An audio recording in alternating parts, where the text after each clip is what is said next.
hoy va a ser de una dinámica muy sencilla. Nos acompañan 4 panelistas, cada uno va a tener aproximadamente 10 minutos de exposición. Luego que finalicen las 4 exposiciones, habrá un tiempo para preguntas. Vamos a dar oportunidad para formular las preguntas, pidiendo el derecho de palabra al finalizar la exposición. Iremos visibilizando el desarrollo de este evento en nuestras redes sociales a través de la etiqueta Informe BE 2022. Nos gustaría entonces que puedan incorporarse a la conversación con sus impresiones y comentarios, así que los invitamos a sumarse. Repito la etiqueta Informe BE 2022. Comencemos.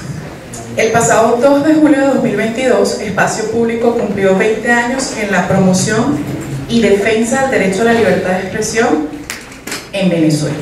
Durante estas 2 décadas, cada 3 de mayo presentamos un informe que da cuenta de la situación del derecho de las y los venezolanos a buscar, recibir y difundir informaciones e ideas por los medios de nuestra elección.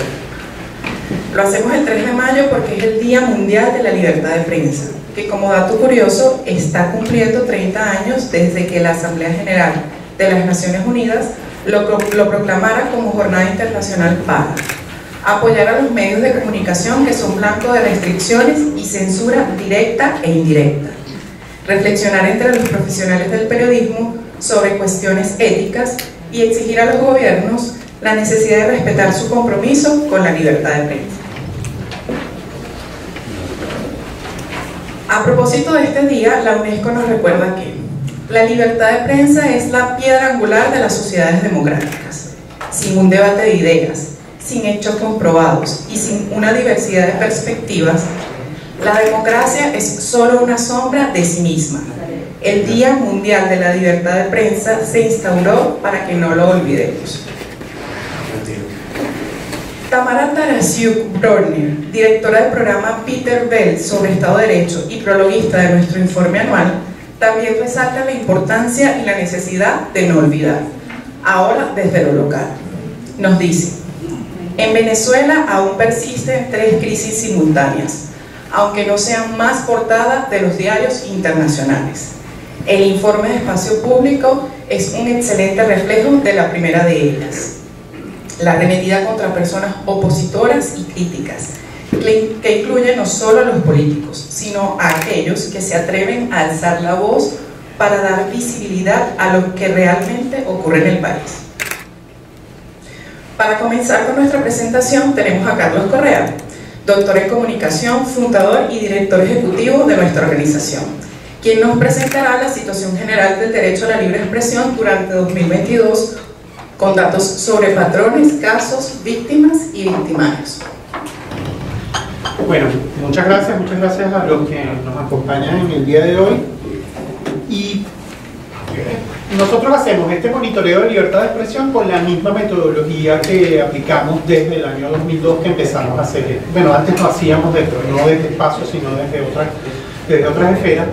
Y eso nos permite ver un poco cuáles son los patrones, qué es lo que viene ocurriendo. Entonces, la documentación de casos es el primer elemento. Cuando hablamos de documentación de casos, eso significa que contactamos a la víctima, grabamos sus testimonios, documentamos la información y después en otros casos que son ya de otra naturaleza, la aprobación de una ley o una norma que puede ser restrictiva, la aplicamos los estándares del derecho internacional de los derechos humanos. El año pasado tuvimos una reducción del número de casos en relación al año anterior, más o menos un 7%. El año anterior hubo 244 casos, este año hubo 227 y documentamos 468 denuncias vinculadas a esos 227 casos.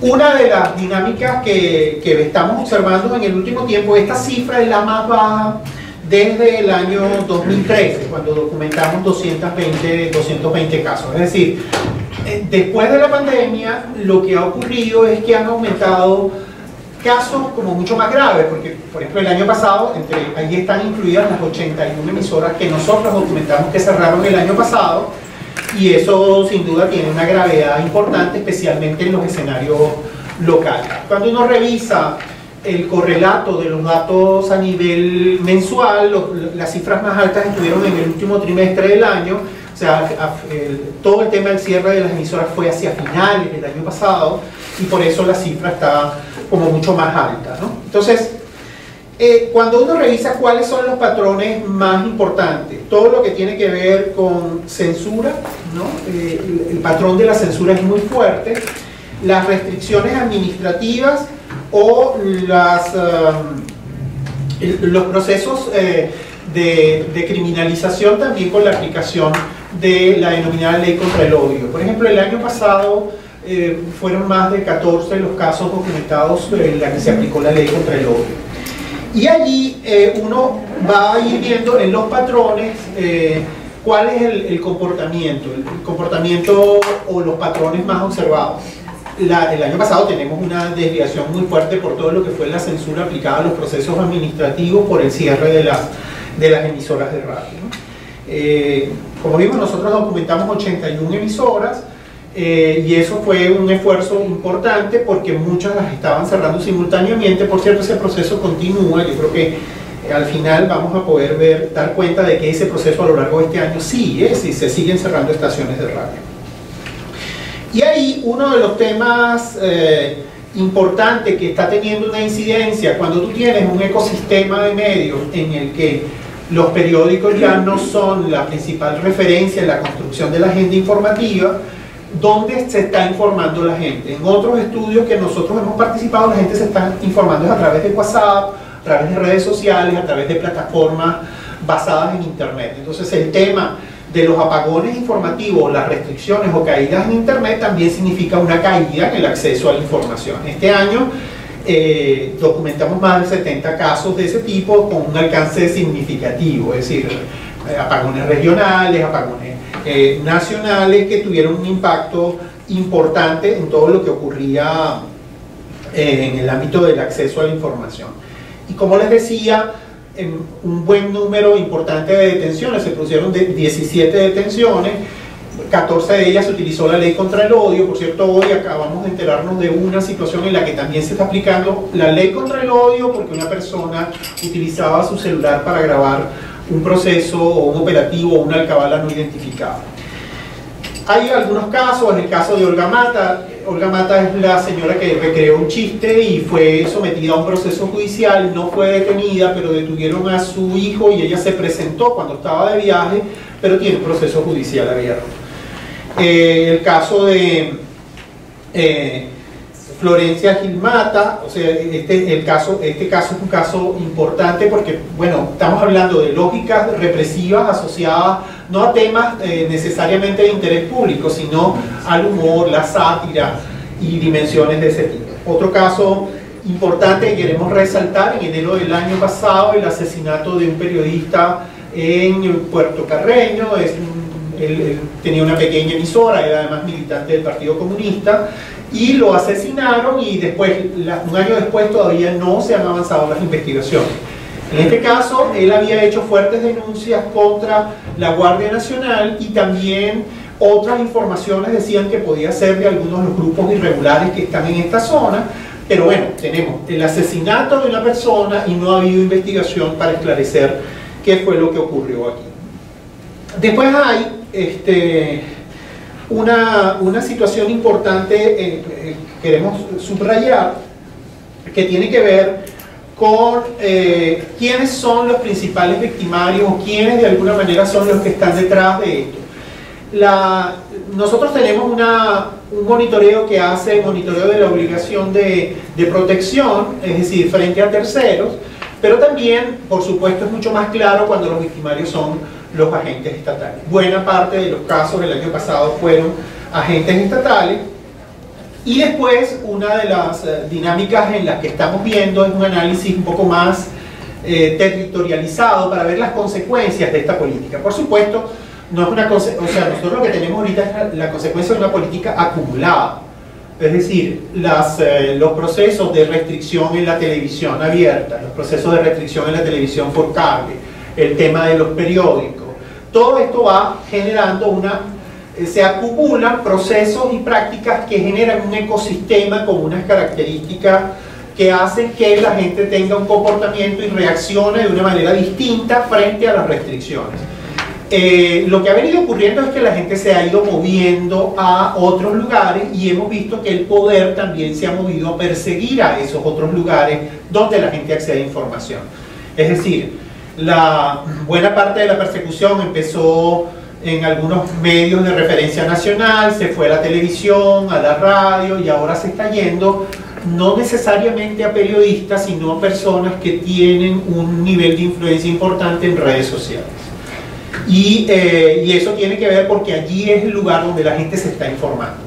Los datos que tenemos sobre el tema del consumo informativo hablan de que efectivamente la gente se está informando no a través de los mecanismos tradicionales, y eso tiene una consecuencia para otras dinámicas. Por ejemplo, tenemos una de las consecuencias de todo este ecosistema es el debilitamiento de la documentación de casos de violaciones de derechos humanos. Es decir, los colegas de otras organizaciones están encontrando menos información sobre graves violaciones de derechos humanos porque buena parte de esa documentación se hacía en los medios tradicionales y hoy en día se hace a través, y los medios tradicionales tenían un mecanismo de verificación. Se suponía que un periodista, un cuerpo editorial hacía una verificación. Hoy en día la verificación es muy importante hacerla con mayor cuidado y trabajo, y la tienes que hacer cada organización de manera independiente. Entonces eso genera un trabajo adicional y hace que muchas de las graves violaciones de derechos humanos estén invisibilizadas.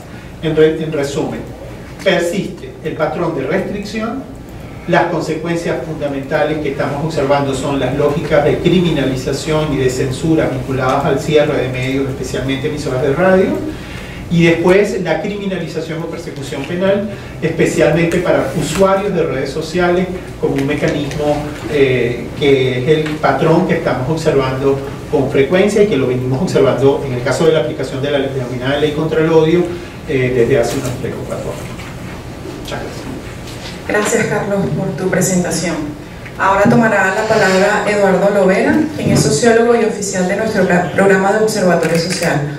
Eduardo va a poner foco en uno de los casos que destacaba Carlos y nos presentará los patrones que caracterizan la normalización de la censura en la radio venezolana y su impacto en la sociedad. Bueno, buenos días. Gracias, Pati.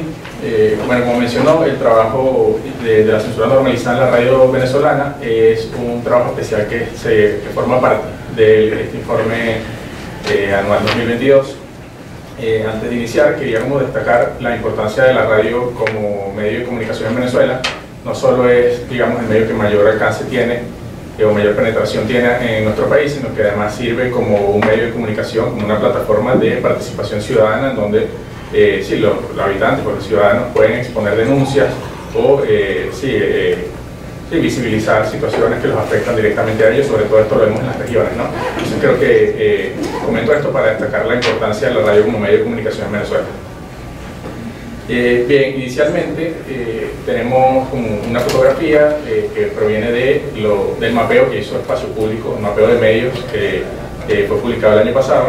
Para el año 2021 teníamos en Venezuela un total de 980 medios de comunicación, de los cuales el 71% son emisoras de radio, es decir, 699. Los estados con más emisoras, según este mapeo, son los estados Lara, Barinas, Aragua, Portuguesa y el Distrito Metropolitano de Caracas. Mientras que los que menos emisoras tienen son de Tamacuro, Yaracuy, Anzoátegui y Amazonas. Esto como para tener un punto de partida para lo que vamos a ver a continuación. Bien, según los datos históricos que tenemos en la organización, entre el año 2003 y 2022 han sido cerradas al menos 285 emisoras a nivel nacional. Esto representa el 71% de las emisoras que han sido cerradas en este periodo, es decir, en 20 años, ¿no?, de registro. Y bueno, como vemos en el gráfico, hay algunos hitos importantes. Tenemos el de 2009, 2017, 2019 y 2022. Inicialmente el de 2009, bueno, era Diosdado Cabello quien estaba a cargo de la Comisión Nacional de Telecomunicaciones. Esto fue posterior al cierre de RCTV y creo que fue el primer cierre masivo de emisoras que se registró en el país. En el 2017 el contexto fue distinto, había un contexto de tensión política, había una ola de protestas en desarrollo y fueron cerradas más de 50 emisoras a nivel nacional. En aquel entonces, el director de Conatel, Andrés Eloy Méndez, aseguró, o digamos, uno de los argumentos que dio, es que más del 75% de las emisoras del país se encontraban llamando a la violencia, generando desinformación, ¿no? Eso fue uno de los argumentos que utilizaron en su momento para proceder a cerrar emisoras de forma masiva. En el 2019 tenemos otro pico de cierres, en un contexto bastante similar al de 2017, también en medio de una ola de protestas, que fue posterior a la juramentación de Juan Guaidó como presidente interino de la Asamblea Nacional. Bueno, pasó un poco lo mismo que en 2017, cerraron gran cantidad de emisoras, y el último pico que tenemos es el del 2022, que como vemos en el gráfico ha sido el año con mayor número de cierres de emisoras, ¿no?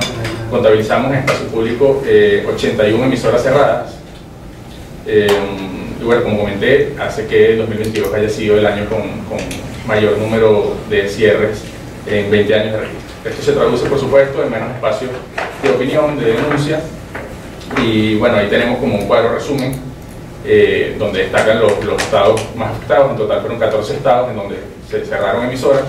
Estado Zulia, Táchira, Sucre, Cojedes fueron los que mayor número de emisoras cerradas contabilizaron. Y bueno, en este sentido vemos los principales victimarios. Por supuesto, Conatel figura como el principal victimario, interviniendo en al menos 60% de los casos. Esto mediante procedimientos administrativos, como digamos la forma más tradicional de cierre que hemos registrado. En 15% de los casos los cierres han sido digamos por hurtos de cableado, equipos, etc.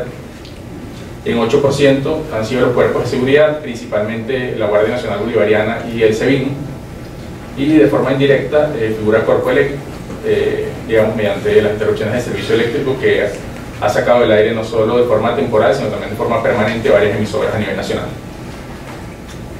Bien, digamos, para resumir o sintetizar, el silencio administrativo que ejerce Conatel de forma sistemática desde hace varios años funciona como un mecanismo de presión y persecución en contra de las emisoras de radio. Bueno, obviamente esto se traduce en la supresión de espacios de opinión y de denuncia en la radio, ¿no? Como medio de comunicación. Y por supuesto fomenta la autocensura, ya que en muchos casos prefieren evitar mencionar algunas palabras, algunos temas, etc., justamente para cuidarse las espaldas y no ser cerrados o no ser cercados del aire. Esto es un dato que obviamente no podemos cuantificar, el tema de la autocensura, pero sabemos que existe y que está allí. Y bueno, por último, quizás en menor medida, pero hemos visto que el tema de, a raíz de los cierres, existe una migración forzada al plano digital. Sin embargo, esto no tiene el mismo alcance que la radio, obviamente, no solo por la brecha digital, sino a nivel operativo para las mismas emisoras no es rentable ni sostenible poder mantener este formato digital al momento de seguir con su función de informar y de acompañar a las realidades en cada una de las regiones del país. Como comenté, esto forma parte de un trabajo especial que forma parte del informe anual 2022.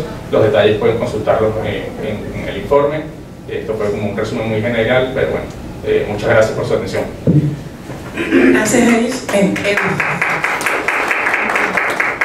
Gracias, Edu, por esta presentación que pone el foco en uno de los componentes de nuestro derecho, que es el acceso a las diferentes fuentes de información.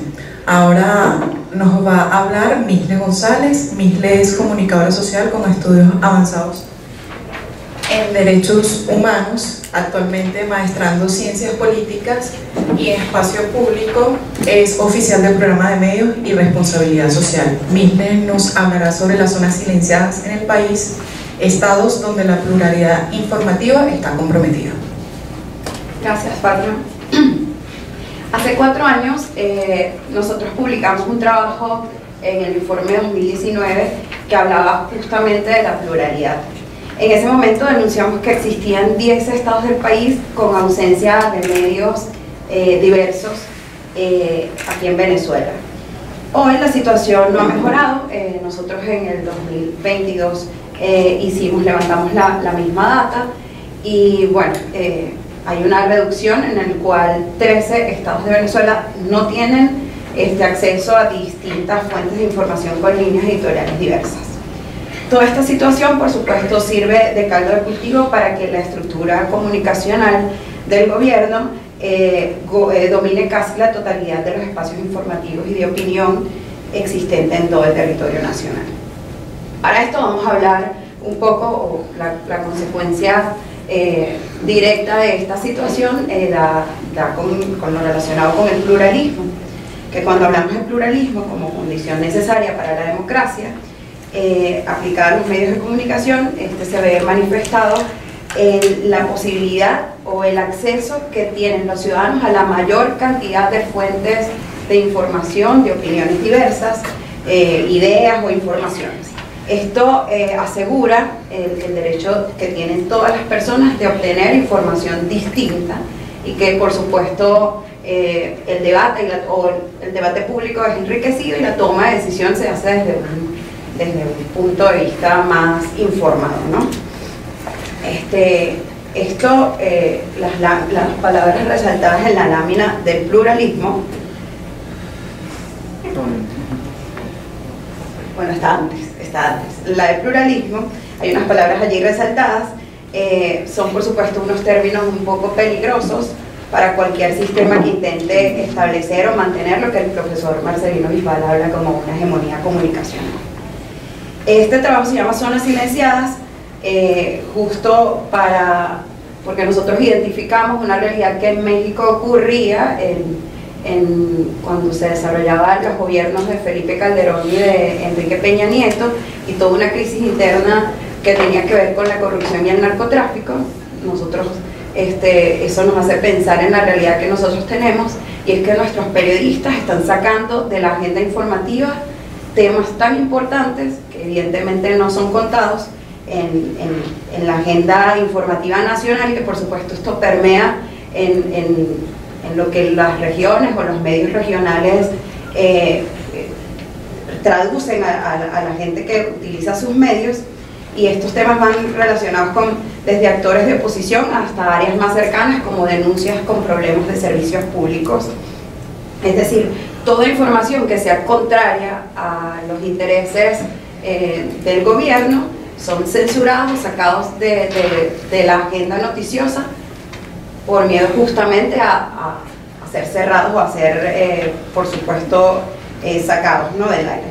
Este silencio está afectando directamente la realidad de 3 estados de Venezuela, como dije anteriormente. Estos son Amazonas, Apure, Aragua, Barinas, Cojedes, del Tamacuro, Falcón, Guárico, Mérida, Monagas, Portuguesa, Sucre y Trujillo. Estamos hablando de que si hay 24 estados, 13, que bueno, no vamos a hablar como de proporciones demográficas, pero tenemos más de medio país sin acceso a información diversa o plural.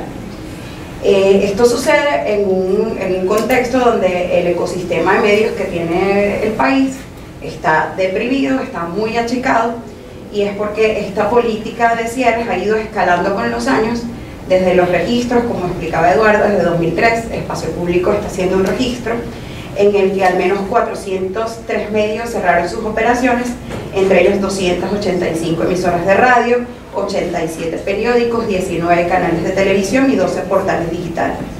Todo esto en un contexto en el que el venezolano necesita cada vez estar más informado, porque están pasando un montón de cosas que, bueno, que te hacen perder quizás el norte de las decisiones que tomas, y que justamente pueden ser los medios quienes te ayuden como a sortearlo. Estamos hablando de la emergencia humanitaria compleja, estamos hablando de una incertidumbre política en donde los principales actores no se ponen de acuerdo para solucionar problemas, una crisis de servicios públicos y gremial de los trabajadores que mantienen a la gente en la calle, y que no hay medios, como dijo Carlos, que visibilicen estas violaciones.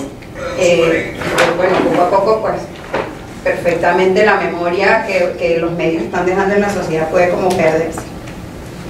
Con todo este panorama, la respuesta del Estado ha sido utilizar sus instituciones y sus funcionarios para limitar el accionar de los medios, entendiéndolos como adversarios y logrando imponer una censura en la agenda informativa. Esta imposición del silencio, por supuesto, afecta la diversidad de los contenidos, que, como dije, en un estado donde predomina la opacidad en la gestión del gobierno, es fundamental para la toma de decisiones de los ciudadanos. Por ahora, en este momento, me voy a referir a 3 de estos 3 estados como una forma como de referenciar lo que está ocurriendo en la situación de estas regiones. En el estado de Barinas, por ejemplo, en este estado destaca la presencia, existen 71 emisoras de radio activas y existen 16 emisoras de radio de contenido religioso. Esto lo podemos como atar o llevar de la mano con toda una política que el gobierno nacional está de lado con este tema religioso, del cual obviamente no vamos a profundizar, pero es un dato cualitativo que nos dice que allí están pasando algunas cosas. De estas 71 emisoras que están activas, 16 se identifican como cristianas, el resto son radios comunitarias que, privadas o públicas, todas se identifican con contenido pro gobierno.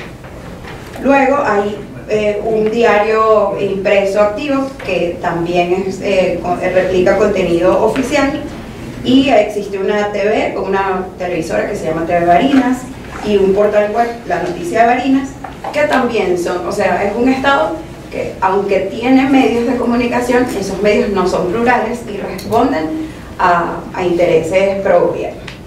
Esta realidad de este estado y la alta proporción de emisoras de corte religioso se repite en Cojedes, Delta, Guárico y Portuguesa. Es una característica que preocupa principalmente porque no es que existe incluso diversidad en las iglesias que tienen acceso a estas concesiones, sino que son solo iglesias cristianas evangélicas. Y bueno, un estado que se dice laico, ¿no? El estado Falcón actualmente cuenta con 36 medios de comunicación, de los cuales 29 son estaciones de radio y todas difunden contenido pro gobierno y los musicales interminables. Destaca el caso del diario Nuevo Día, que aunque hace información independiente, cambió el formato y ahorita, en el momento que se hizo el monitoreo, todos estos datos fueron recogidos en el monitoreo que hizo Espacio Público. No tiene periodicidad y bueno, las personas que compran el periódico tienen la confianza de que lo van a encontrar en el kiosco. Cuando esto cambia, pues tampoco es que exista mucha confianza, ¿no? Y bueno, también existen 6 portales noticiosos que sí dan también información independiente, pero tienen solamente presencia digital, y en un país como el nuestro, con unas realidades que ya contamos, el acceso a internet, además de ser restringido por los temas de los cortes de servicio eléctrico, estamos hablando que es un privilegio incluso conectarse a internet. Obviamente es un derecho que está limitado allí. En Mérida, que tiene al menos 63 medios activos, la mayoría son emisoras de radio, las cuales se limitan igualmente al entretenimiento y al transmitir hilos musicales, y la falta de equilibrio es evidente cuando de los 18 medios activos, solo 6 son autónomos.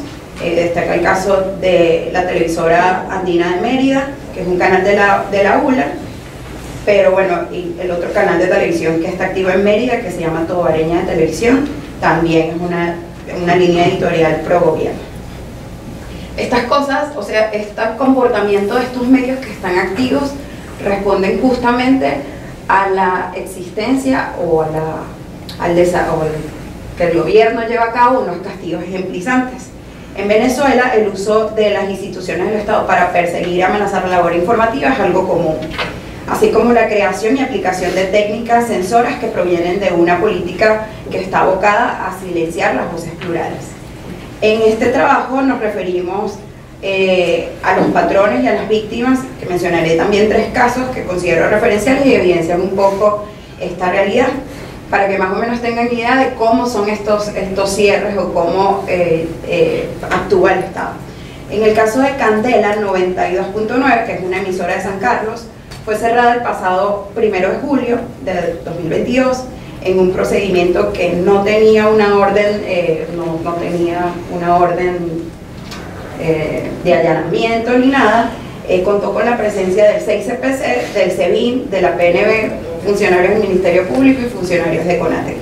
Todo esto que de forma desproporcionada, bueno, también estuvo como acompañada de amenazas de cárcel, no solo con los directivos, sino con el personal de la radio, y allí cargaron con los equipos y bueno, cerraron la emisora.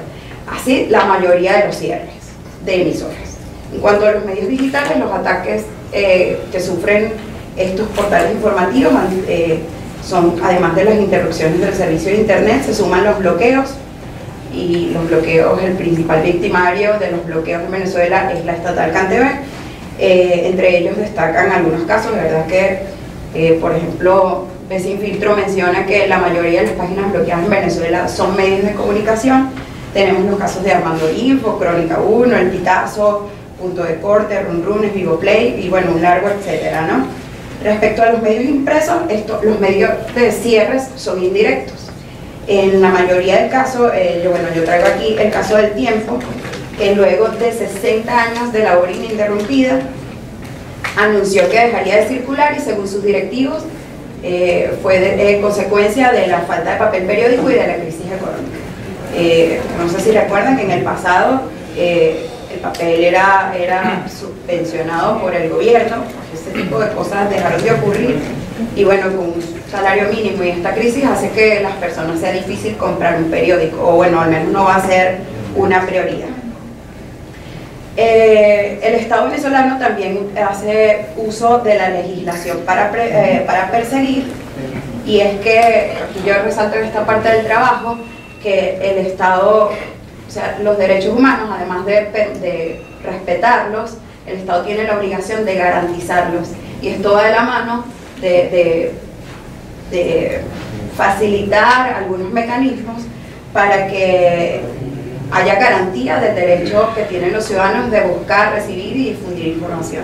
Y esto, por supuesto, es violentado o es pasado por alto cuando a los dueños de medios de comunicación se le ponen miles de trabas para estar en la legalidad. Eduardo hablaba del silencio administrativo de Conatel, por ejemplo, en las radios, que es un patrón de cierre. No les permiten actualizar sus concesiones y bueno, luego llegan con un cierre allí sin mayor cosa, ¿no? No disponer de plataformas tecnológicas que permitan o que faciliten la gestión de estos trámites, por supuesto, dificulta cualquier realización de diligencias que tengan los medios que hacer. Y bueno, todo esto ocurre al margen de los artículos 51, 57, 58 de la Constitución Nacional y de toda la normativa internacional de derechos humanos que protege el derecho que tienen los ciudadanos de buscar, recibir y difundir información. Los detalles de trabajo, así como dijo Eduardo, están en la web, se llama Zonas Silenciadas y bueno, relata un poco la realidad de estos 3 estados que están sin acceso a medios. Gracias, Mirna, por el seguimiento que has dado al trabajo de las zonas silenciadas desde 2019. A continuación va a hablar Marisabel Rodríguez. Marisabel es socióloga, filósofa y coordinadora de nuestro programa de observatorio social. Marisabel nos presentará los datos del monitoreo que hemos hecho hasta el 25 de abril de este año 2023, con totales parciales y casos más comunes o relevantes. Gracias, Fátima. Sí, bueno, vamos a cerrar un poco con cuál ha sido el registro que hemos identificado en los últimos 4 meses. Ya tienen un panorama general de lo que sucedió el año pasado. Como comentó Carlos, la reducción no es mucha en relación al 2021. Sin embargo, es importante destacar que la reducción, y es una reducción sostenida que hemos venido identificando en los últimos 2 años. Este cuatrimestre también señala una disminución al menos de un 20% en relación con la cantidad de casos que registramos en el mismo periodo del año pasado. Es importante tomar en cuenta que la reducción de casos no está atada a un cambio de política estructural, es decir, los patrones clásicos de restricciones los seguimos viendo históricamente. La reducción es importante en relación a nivel cuantitativo porque venimos saliendo de un periodo extraordinario de registro de casos de violaciones a la libertad de expresión. Como lo señalaron mis compañeros, 2017 fue un pico importante y relevante, 2019, 2020 cuando inició la pandemia también fue un periodo extraordinario de restricciones, donde incluso identificamos patrones nuevos como la persecución judicial hacia personas por publicar información en WhatsApp. Empezamos a identificar elementos novedosos, pero que revelaron datos y números que no habíamos visto en los 20 años de registro. Entonces la reducción es en relación a esos periodos extraordinarios. Las deficiencias a nivel estructural y las políticas de censura en términos institucionales las seguimos viendo de manera sistemática, y bueno, el cierre de más de 81 emisoras el año pasado demuestra que, a pesar de que pensábamos que no se podían cerrar más emisoras de Radio Venezuela, 2022 registró el año con mayor cierre de emisoras en todos los 20 años al menos de registro que llevamos en espacio público. Este cuatrimestre refleja un poco eso. Identificamos 55 casos que se traducen en 108 denuncias de violaciones a la libertad de expresión. El histórico, al menos en estos 4 meses, la mayoría de los casos los identificamos en los primeros 3 meses. Recordemos que abril, aunque tiene 8 casos, no hemos hecho el cierre completo de cara a esta presentación. Los datos de abril son hasta el 25 de este mes.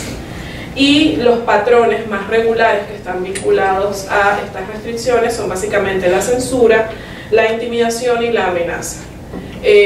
Las intimidaciones y la censura están relacionadas y tienen que ver con las limitaciones a la cobertura periodística, tanto en espacios públicos como en instituciones públicas, y las amenazas también están relacionadas con no solamente la cobertura, sino la difusión de información de interés público por parte de personas que no necesariamente son comunicadores o profesionales de la comunicación. Ya Carlos resaltaba un poco que buena parte de las restricciones, si bien siguen afectando de manera notoria a medios y a periodistas, desde hace al menos unos 5 años, los tipos de víctimas son más que todo personas que están asociadas a una especie de liderazgo social o comunitario, y también muchos de ellos son sindicalistas, son trabajadores públicos, y de hecho por eso en este último cuatrimestre hemos identificado, de las detenciones, que han sido 5 a la fecha que hemos identificado, la mayoría o en su totalidad son personas que no son profesionales de la comunicación. 4 son trabajadores públicos y 1 es un ciudadano que estaba reflejando una situación de interés público y fue procesado judicialmente y detenido por eso. A nivel de internet, otra de las cosas que también coincide con los periodos anteriores es que la mayoría de los casos que hemos registrado en esta oportunidad, en este cuatrimestre, ya va el 56% del total de los casos, son registros que hemos hecho en línea, es decir, violaciones a la libertad de expresión que se han hecho a través de internet, sea por bloqueos de sitios web, sea por represalias hacia personas por expresarse a través de redes sociales o a través de aplicaciones de mensajería instantánea, pero es el mayor número del total. Más de la mitad de las violaciones totales que hemos registrado se dan en el entorno digital, y esto se viene repitiendo este cuatrimestre, y lo identificamos también el año pasado, al menos en los últimos 2 años ha ido escalando el total de violaciones que ha migrado al formato digital. Estas restricciones están vinculadas, como ya les comenté, también incluye interrupción o fallas del servicio eléctrico, que es una restricción indirecta en la medida de que si no tenemos electricidad no accedemos a internet, ataques a sitios web, que incluye a no solo medios de comunicación sino organizaciones de derechos humanos, y lo que les comenté sobre la represalia por la difusión de contenidos en línea. Los estados en donde más hemos visto casos, donde más se han repetido, donde ha sido más frecuente, han sido los estados Trujillo, Bolívar y Lara, básicamente con ataques, hostigamiento, censura e intimidación. Uno de los casos ejemplos que registramos fue el ataque al medio Palpitar trujillano, el ataque a su sede física, donde un grupo de personas desconocidas fueron y básicamente apedrearon la sede del sitio, que además compartía espacio con otras empresas que también se vieron afectadas por el ataque. Estas personas fueron, atacaron el sitio y posteriormente regresaron a hacer un corte de la fibra óptica para dejar al medio sin internet además, ¿no? Entonces, hasta la fecha son personas desconocidas, no hay mayor investigación del caso, y destacamos porque los ataques no suelen ser un mecanismo regular de restricción. Si bien hemos identificado históricamente algunos casos de ataques, el ataque no es una modalidad muy común, además por el nivel de violencia que implica un ataque hacia un medio de comunicación. Otro ejemplo de censura y de restricción administrativa fue la suspensión del programa Arbenis con el Pueblo en el estado Lara. un programa que era dirigido por Arlenis Santeliz. El programa fue suspendido el 20 de marzo de este año por presiones de la alcaldía, del municipio de Urdaneta, y este programa básicamente se dedicaba a hacer denuncias de las comunidades sobre temas de interés público. Era un programa que ya tenía 20 años al aire y bueno, se presume que por presiones de la alcaldía, incluso hubo dichos públicos donde hubo intercambios entre el alcalde y quienes estaban en este programa, y bueno, eso derivó en un posterior cierre de una suspensión del programa para mantener a la emisora a flote, es decir, como una forma de intercambio para evitar un mal mayor. En general, el 64% de las víctimas, como les comenté, son periodistas, medios de comunicación o trabajadores de la prensa. Y el 82% de los victimarios son básicamente funcionarios y cuerpos de seguridad, que son quienes lideran estas acciones de intimidación, de impedimento a la cobertura periodística. Son los que restringen a ciudadanos, por ejemplo, que están haciendo alguna cobertura de algún tema de interés público que les preocupa, y el primer eslabón, si se quiere, de la cadena en la restricción de la búsqueda de información, tanto para periodistas, medios de comunicación y para ciudadanía en general, suelen ser los cuerpos de seguridad, sea la Guardia Nacional o las distintas policías a nivel municipal en estos estados que les mencioné. Eso un poco resume lo que hemos identificado en el último tiempo, y bueno, van a encontrar también el informe cuatrimestral en nuestro sitio web, además del informe general, que a partir de las 11 de la mañana estaría publicado en el enlace QR que tenemos acá atrás. Y básicamente eso sería todo, y lo voy a moderar porque es tu función. Gracias, Mari, por el monitoreo constante al derecho a la libertad de expresión. Muy bien, ahora viene la ronda de preguntas. ¿Alguno puede, por favor, encender la luz? Que creo que para este momento